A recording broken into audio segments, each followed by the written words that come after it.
Hello, Vincent Carroll speaking. Low backache, or simply backache, is something that all acupuncturists are called upon to deal with on a regular basis. So from an acupuncture point of view, usually this is an exterior condition, not always, but usually it is an exterior condition due to a problem involving one of the acupuncture meridian channels. If the problem is midline, it's very often helpful to ask the patient precisely how did the backache occur, and very often it can be a single acute episode. And if it's a single acute episode, it's important to know, did it occur absolutely midline? Because of course that'll be the do channel, or did it occur on one side or the other? Because then it would of course be the urinary bladder channel. And a person bending down to pick up something that might be beyond their ability to pick up, usually that's the do channel, and the pain tends to be absolutely acute. And it would represent, from a Western medical point of view, a disc bulging on a major nerve trunk, but midline, creating a midline pain and stiffness. The more usual scenario is for one side or the other, and that often comes about with a twisting movement, lifting something at an awkward angle. Maybe you're called upon suddenly to lift something, and you lift something at an awkward angle that's beyond the body's capacity to deal with. And then of course you will have the urinary bladder channel will be affected, and of course the urinary bladder channel on the back runs down on a double line, often referred to as the back shoe points, right side and left side. So therefore a simple case history is the very beginning of how you treat anybody with acute onset backache. If it happens to be absolutely midline, remember, by the time they come to you, it may well have spread into the urinary bladder channel as well, which is the next door neighbour, if you like, of the do channel. But the primary problem is the do channel, and it's the do channel that requires treatment. And a fascinating point, I think, is do 26. Do 26 is on the philtrum between the nose and the upper lip, and it's 1/3 of the way along that from the nose to the upper lip. Do 26. And I very often needle the person standing with do 26, and this happens quite often. People do come with this, and I needle quite vigorously. It's quite a very strong dynamic point, and I often get the person to hold on to a chair and then to move their legs up and down, right side, left side, in a marching kind of way to loosen up the do channel. And it works. It's an extremely good point. And then I lie them up on the couch, lying on their tummy, and I'll get working on their back. But to get to that point, it's necessary to loosen up the do channel, and point do 26 as the distal point of the do channel is important. Remember, this is probably an injury that occurs around do 4 or do 3. That's to say, in and around L2, L3, L3, L4, right down maybe to L5, S1. And the do channel, do 1, isn't much below that. So therefore, if you're going to drag on the do channel, you have to drag up and over the top of the head. So do 26 is the point to use in that case. Urinary bladder channel is by far the commoner channel. And again, it'll be distinctly on the right side or the left side. It won't be midline, bulging a little bit to right and left. It'll be either right or left. And the person will tell you exactly they were bending in an awkward way, and that channel sort of affected. So what is happening again is that a disc has slipped to one side or the other, putting pressure on one of the major nerve trunks.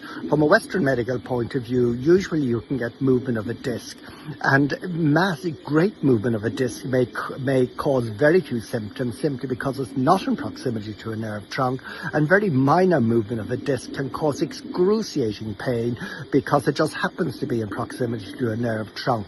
So there's a certain luck of the draw aspect involved here. But one way or the other, if it's the urinary bladder channel, we needle locally. And we needle 1.5 Sung and 3 Sung lateral, and we needle down into the gluteal area as well, because if there's a lot of pain, the body's reaction to pain is to lock down the muscles into a spastic contraction. It's in part a protective mechanism, but there's no future in that, because that makes an acute illness into a chronic illness. You've got to get things moving again. And the way we do that is we needle locally. We needle along the urinary bladder channel, the inner back shoes, the outer back shoes, issues right down, and then we needle along the gluteal line, along the gluteal muscle. Now, a distal point is urinary bladder 40, and urinary bladder 40 is at the back of the knee. How do you find it? Well, it's not midline on the back of the knee, as the textbooks tell us. It is midline between the two tendons on the back of the knee.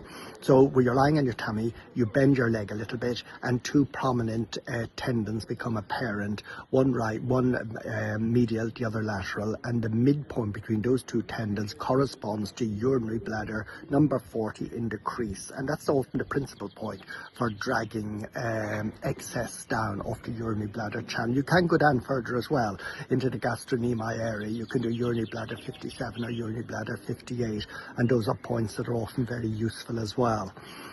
So these are 4 points on the urinary bladder channel, but the important thing is to decide, is this a urinary bladder issue or is this a channel issue? And the history will tell you exactly what direction to move in.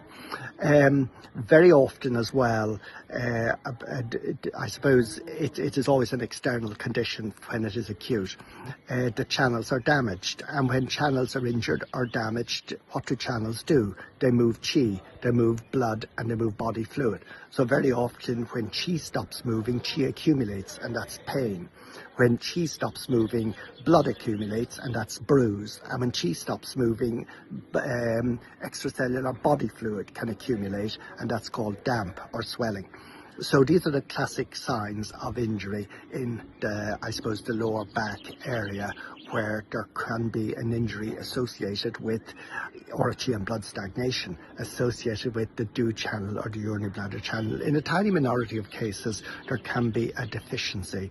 A deficiency probably won't take somebody into your treatment rooms because they'll probably be able to manage it themselves, but it often presents as a weakness in the back, and that's how very often people describe it, that they have a weak back, that have no confidence in their back if they're moving or bending, that it won't suddenly cause them sudden sort of pain and perhaps an inability to suddenly stand up straight again. I suppose it's a certain failure of their back in that sense, and that very often is a deficiency. Very often there's a yang deficiency, a coldness in the lower back as well. That responds extremely well to moxa. With somebody coming with regular backache, in other words backache of excess, be it the DO channel, but particularly if it's the urinary bladder channel, as well as needling, I of course do the electroacupuncture, but before I do that I apply moxa. And the reason for that is to get the chi moving, because the chi has been suspended because of the injury to a particular channel, or the obstruction, or the chi and blood stagnation on the actual individual channel. So it's important to get things moving, so that when you do apply electroacupuncture, it is, shall we say, less painful than it might otherwise be.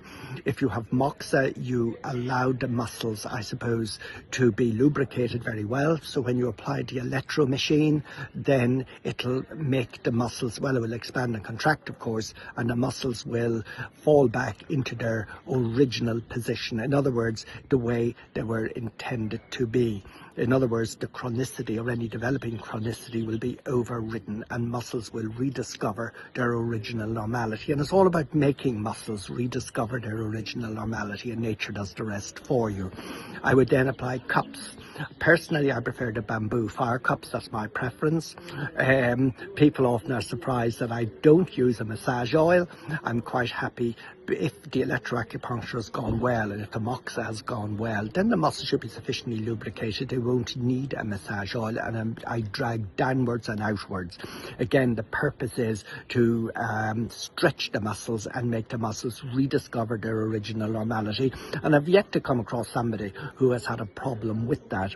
There are some other traditions that leave the cup actually on for a while. I'm not inclined to do that, or the cup over a needle, and I seldom do that. If I do cup over a needle, I prefer to use a glass cup, for a very simple reason. I can see blood coming up the shaft of the needle, and that means an acute injury. But that tends to be relatively unusual, so I'm just happy to slide my cups along and drag and pull my vacuum cups along, that I simply burn at the end of an arterial forceps a bit of cotton wool in surgical spirit, and I burn out the oxygen, apply the cup rapidly. You have probably about less than a quarter of a second to apply, otherwise the vacuum volume is abolished within the cup. Let it settle for about 2 seconds, and then I pull it downwards and outwards. So those are the 3 treatments involved with a chi and blood stagnation in either the dew channel, but more particularly the urinary bladder channel. That's the way I do it, to pull. But as soon as I'm finished, the most important thing then is to make the patient do exercise to the absolute maximum. I say to my clients, you have a 90-second window of opportunity to do absolutely everything you possibly can do in order to just make the muscles confirm into the way nature designed them for. So then we see how it goes, and I see them in a few days' time, but usually they don't come back. There's no need to, because the problem has resolved. It's a very, very satisfying thing to treat an acute injury of the lower back, because it responds generally extremely well. Whereas from a Western medical point of view, certainly with ice, I mean, that's the worst thing you can possibly do. It literally puts it on ice. It creates an acute illness into a chronic illness, and that's absolutely what we want to avoid.